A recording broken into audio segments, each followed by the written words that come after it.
Hi guys, we're Meeples Abroad, and today we're going to be talking about Mercado by Cosmos. So Mercado is a game that's right up our street. What we're going to do is take on the role of merchants in a bustling market where we're trying to win ourselves some lovely treasures and some great smelling perfumes, each which come with a number of reputation points, which we're trying to earn to move our way around the board and become the most reputable individual in the city. So in this you can choose your character. It could be male or it can be female, so each of the colours have different lovely illustrated versions of the people. Okay, and each merchant gets their own unique merchant bag, all of them with some lovely money here to spend at the market. So we've got some valuable turquoise, some gold, silver, brown, and also you have some notorious copper. These are some notorious black tokens. These are your counterfeit coins. These are no good. You cannot spend them in the market. They are just going to get in the way. Oh no! Okay, so let's have a look at turn order. Okay, so on your turn, what we're going to do is take out 3 coins at random from our bag.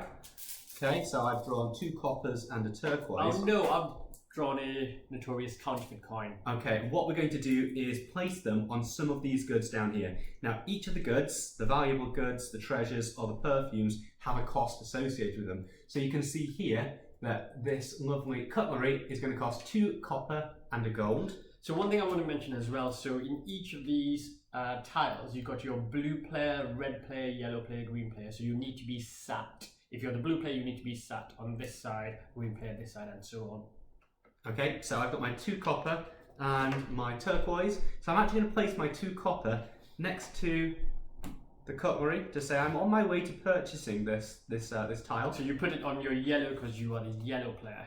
And I've got a leftover turquoise, which I'm going to place here next to this beautiful silver horn, hopefully trying to collect the other coins in a later turn. And that is my turn over. So I'm going to put it on green because that is my colour. There you go, that's a green meeple. I'm also going to compete here on the cutlery, and I'm going to go, I can't use this. So what happens to this? This is going to go on your tile so later on. So it just means that right now you've only got 2 coins to place.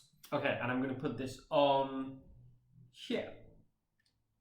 Okay, so then come to our next turn. So in the first couple of turns, it just takes a little bit to get going whilst we fill up our tiles.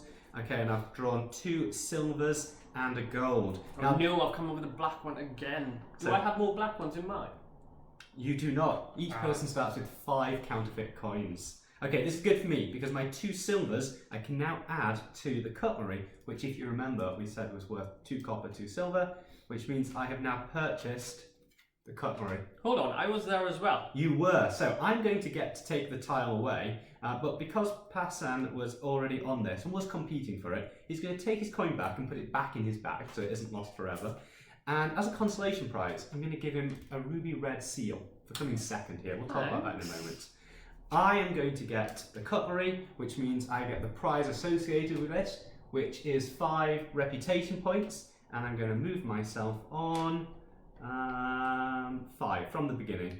So we're going to start here, and I'm going to go 1, 2, 3, 4, 5, and land on this tile. So Passan's yet to get going. I'm also going to take out a white universal tender coin, which is going to be very helpful later on because it can count as any one of the useful coins. Hold on, what is this?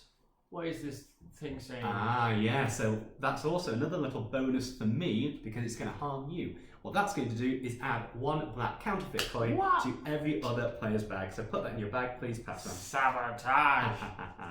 Okay, we're now going to replace this treasure with 1 from the supply.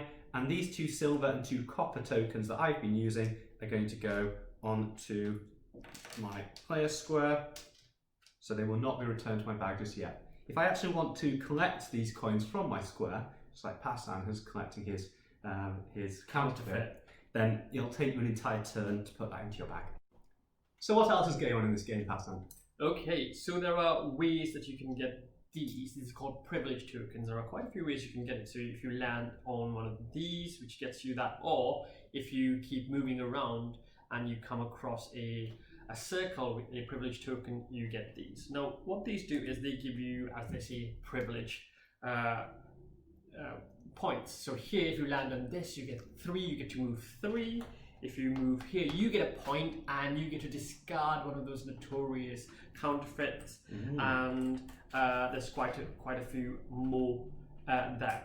Another thing that you could do in terms of getting more coins is if you have a seal, which I got in the first round, I get to give this to the bank. Yeah, it's put in the bank. The bank, and I get to draw 2 more coins.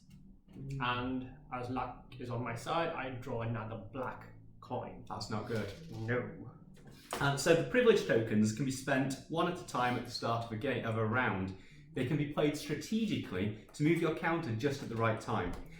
Because something we haven't mentioned yet is the board. So I'm going to take the tokens off and just show you the board for a moment. Okay. Depending on where you land with your counter, you might actually get some special bonuses, which might be good or sometimes bad.